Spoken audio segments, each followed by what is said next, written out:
Good morning, welcome back to Academic Writing.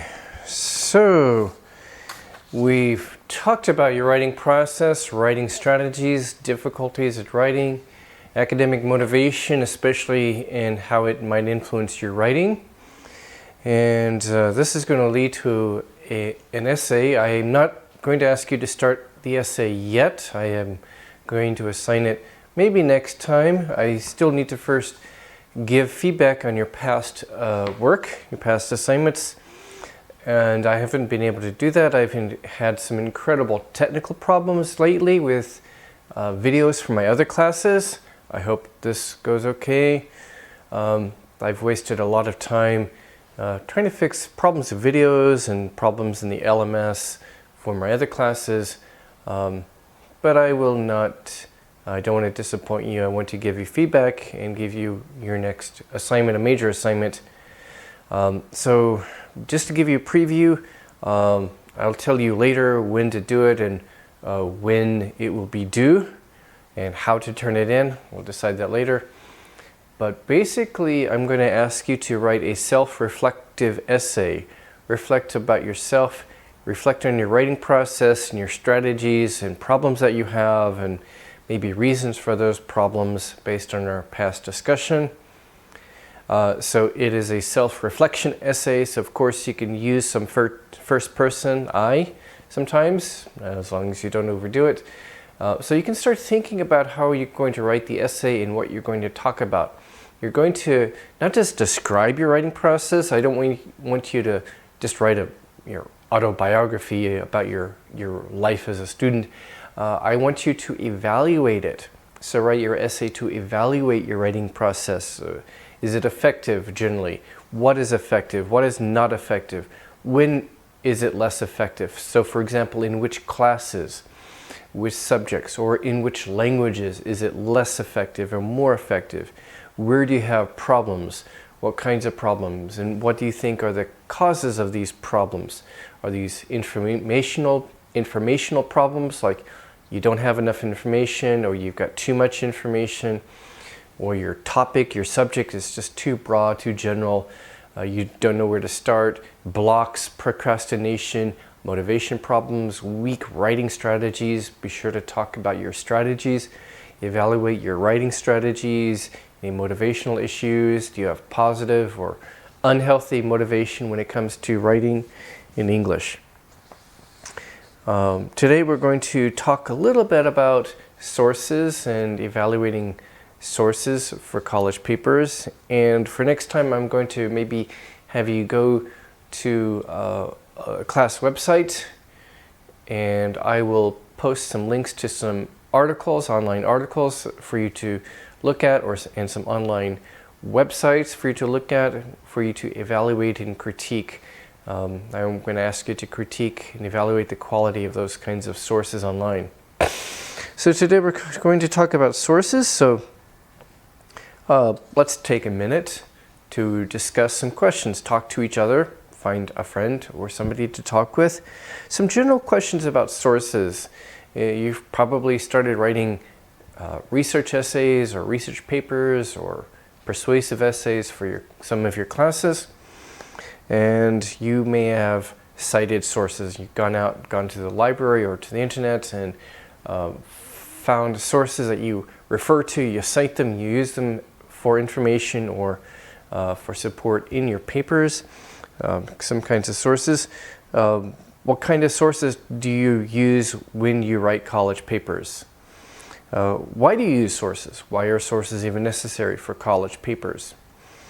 How do you tell if the sources are reliable? How do you find reliable sources? How can you know if the information is credible or reliable or useful or accurate? What are some criteria that would indicate whether these sites or these sources are reliable or have of good quality? What are some criteria that you would use? Some way of judging whether it's a good source or a bad source, whether it's a suitable source for my paper. So pause the video for a few minutes and discuss these kinds of general questions about how you would go about using sources in writing your college papers.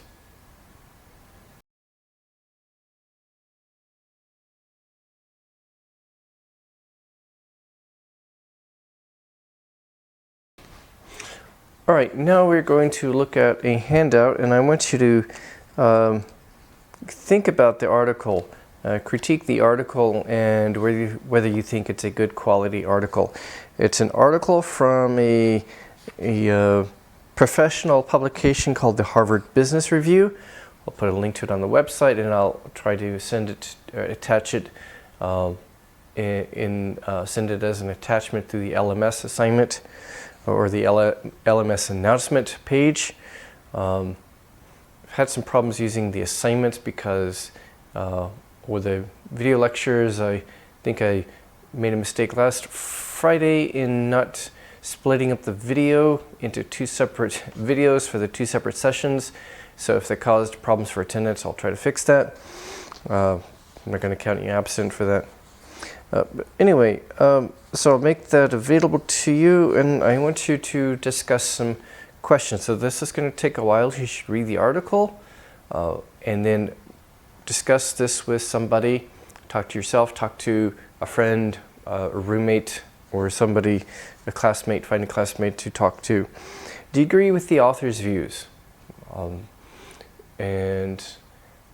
Agree in terms of are they persuasive, are they credible, and here we're not concerned with maybe your political views about gender equality and equal rights. It's about the article. Does it make a good case? Is it effectively argued? And do you agree with it from an academic or professional standpoint, not political standpoint? Do you think that her solutions, she proposes some solutions, some ideas, do you think that her solutions are adequate, effective, feasible, that is doable, you can implement them? Are they good solutions? Are they good ideas? Are they well thought out? Are they precise, detailed enough? Will they really be effective? Can you think of some better ideas? Can you think of some better solutions beyond what she writes? Do you think her ideas are developed in sufficient detail? How does she use sources? How does she cite them? How does she use sources? Does she use sources effectively in her paper? How could the article be improved? Are there some ideas or information that you think should be added here? Something else she could do? What could be done better in this article? Some other questions to think about. Is this a source that you would want to cite if you were writing a paper on a topic like this? For example, gender equality in companies or in businesses or in hiring. Would you want to cite this article? Do you think it's worthy of citing and using for your own paper, your own ideas on this topic? Is this site or this publication, the Harvard Business Review, and this article, is it reliable? Do you think it seems reliable? Do you think it seems to be a quality source? And what are some hints that tell you yes or no? What might be some criteria? I would say yes or no. What are some criteria for a good source? Does it seem like an academic source? Is it academic quality? What would be criteria for academic quality, an academic source, or criteria for an academic source? These are some questions to think about. I'll put them up on the screen for you to think about, give you a long pause in the video because you need to read the article and you need to go through the article and think carefully and critically about these questions and discuss them in depth with somebody. So pause. Take a while to read and discuss this.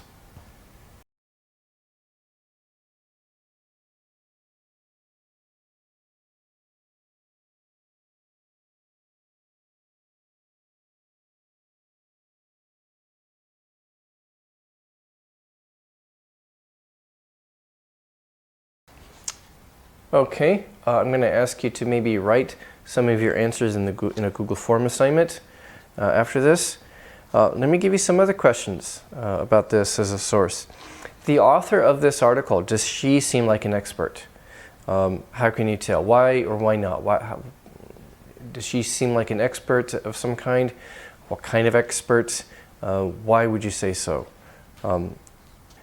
Is the writer writing to other experts, or who is she writing for? Is she writing to other experts? If so, what kinds of experts? Or if not experts, what kind of people is she writing for? Who do you think the intended audience is, in other words, for this article? Who reads this? What kind of people read this? These kinds of articles in Harvard Business Review. Does she rely on expert sources? Are the sources she uses expert sources? Do you think she uses them well? Does she use them well enough? Do you think she uses enough? Too many? What do you think of her sources? Does this magazine again seem like the sort of source that experts would use? What kind of experts would use this? So these are some questions to discuss. So pause the video and discuss this for a while.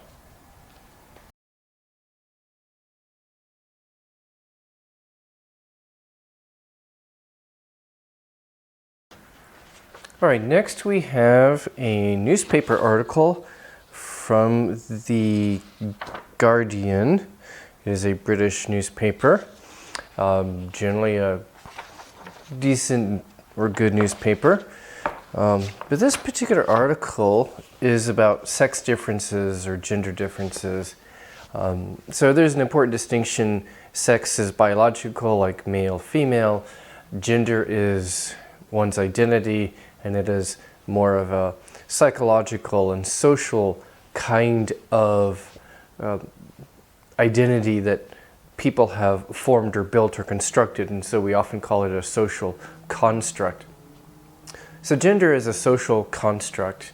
It does not always correlate to biological gender, but here we're talking about mainly biological sex. So here we're mainly talking about biological sex, male-female differences in the proper biological sense.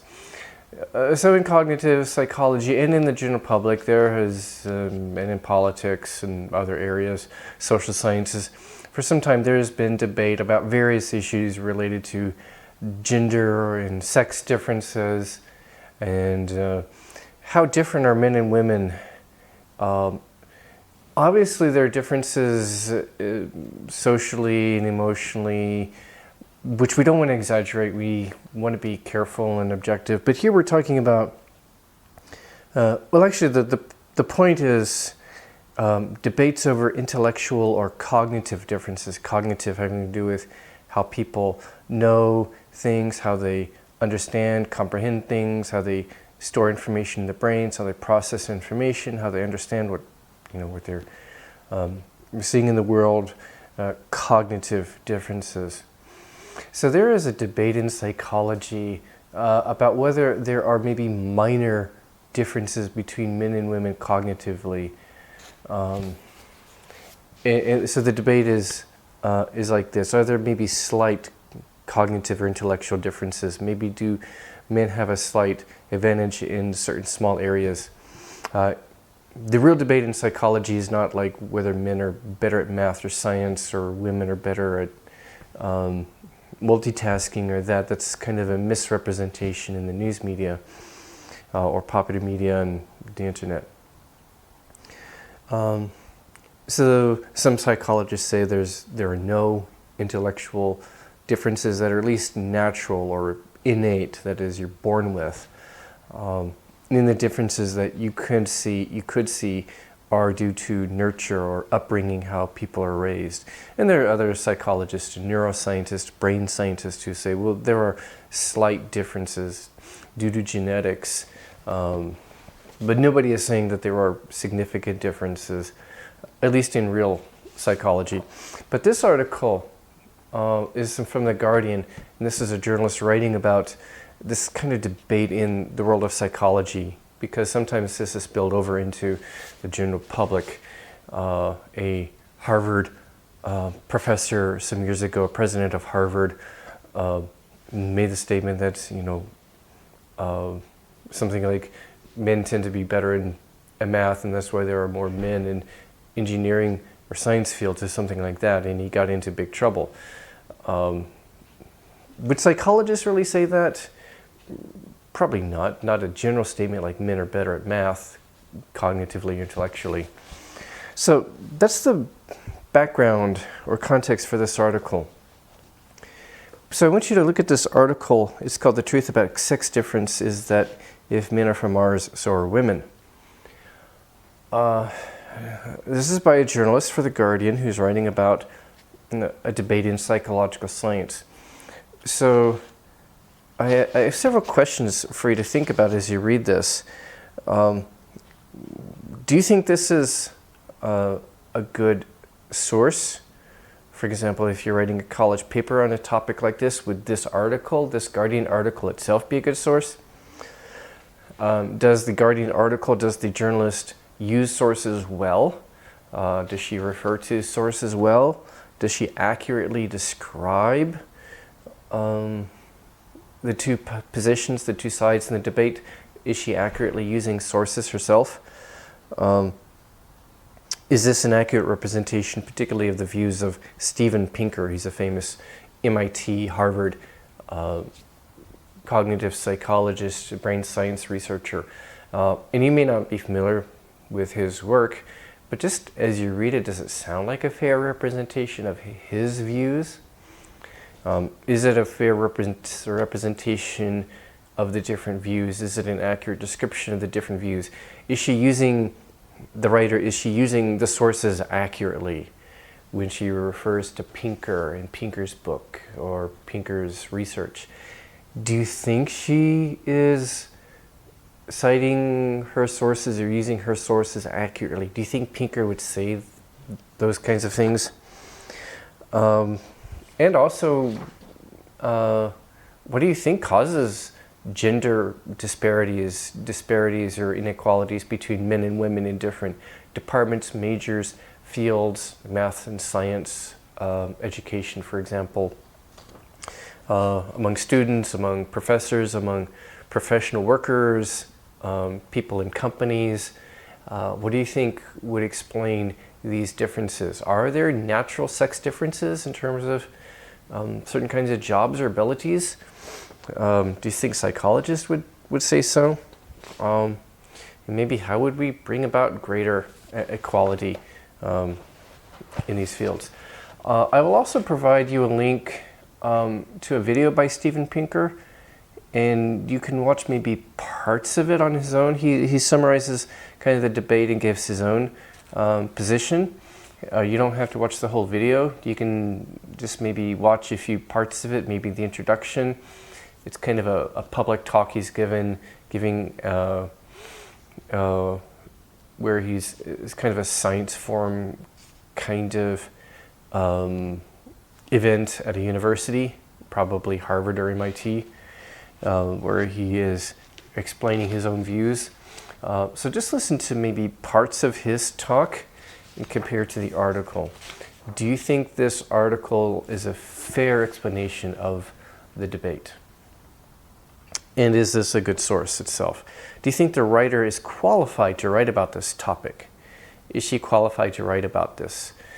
So these are some questions for you to discuss. So please pause the video, read this article, and discuss some of these questions.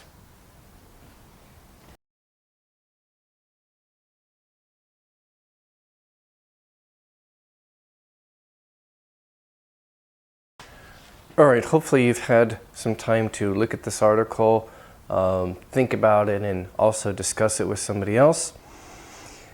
I'm going to wait until next class, next session, before I actually give you my opinion or what I think about these questions. I want you to think about them first.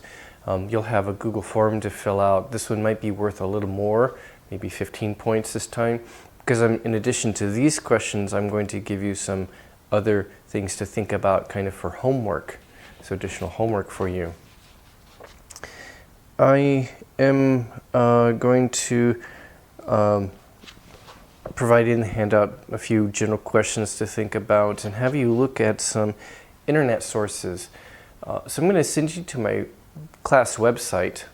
And one reason I'm using the class website sometimes is when I do this, I want to provide extra links for you. You might want to look at that Pinker video, or at least part of it. It will help you. And then I want you to look at some other internet sources, some of the internet articles. And I've got one group of articles on a particular news topic from a few years ago, I think. And I want you to compare these different sources and kind of tell me which ones you think are more reliable as sources, which ones are more credible, have better information. Are some of them biased? Are some more objective? Are some more factual? Are some more detailed, more general? Which of these sources are better, and for which reasons, and which of these do you think are not good sources? If, for example, if you're writing a paper about this particular issue. And so I'm going to give that to you for one little homework assignment, which you'll do as part of this one bigger Google form that covers today's lecture and some homework based on some stuff on my website. So that's one task for your homework. The next task is this. I've got some links to some newspaper article, some internet sources, and some news outlets. So I've got some news outlets here.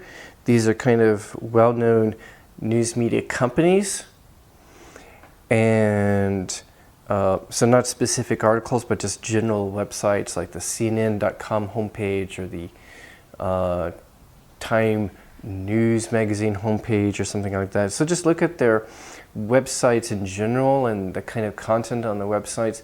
And just from looking at their website and maybe looking at some sample articles, do you think that in general these news sources, these news companies are good sources? For example, if you're writing a paper in a college class about some current issue, would you want to go to these news websites and find articles from these websites or these news companies and use them for your paper? And then another section I've got, this will probably be before the others, I've got some general internet sources, some general internet sites. So not news, but other kinds of content. Do these websites look like good, credible sources of information if you're writing a paper about those kinds of topics? Are these good websites? Are they reliable? Are they trustworthy? And in all of these, I want you to think about why. What makes these sites reliable or credible or trustworthy or not credible, not reliable? For one thing, think about the writers. Are the writers experts? What kind of, do they know what they're writing about? Who are they writing for? Whom are they writing for? What kind of an audience or readership are they writing for? Highly educated, expert, college educated, or just anybody in the world who can read, basically. So these are some things I want you to talk about, and you will fill out a Google form, the same Google form, in response to these. I may not put that form under the assignment section of the LMS, because I'm not sure how that is working for tracking assignments and attendance, because I'm doing it for now through Google Forms. So I'll just put it under the announcement section. I'll put the link to my website in the handouts in my announcement section, and a link to the Google form there, because I don't want the LMS to think, oh, you didn't do an assignment just because it was a Google form which is outside the LMS. So I'm not sure if I'm going to do that. So I'll send out an announcement with the links, for example, to the Google form and to the website. And then we'll come back to this next time, and I'll give you some kind of my views and answers to some of these questions after you've done this. And I'll also assign you your essay hopefully pretty soon. So start thinking about how you want to do your reflective essay about your writing process. Right, so I think that's it for now. I'll see you on Friday morning. Goodbye.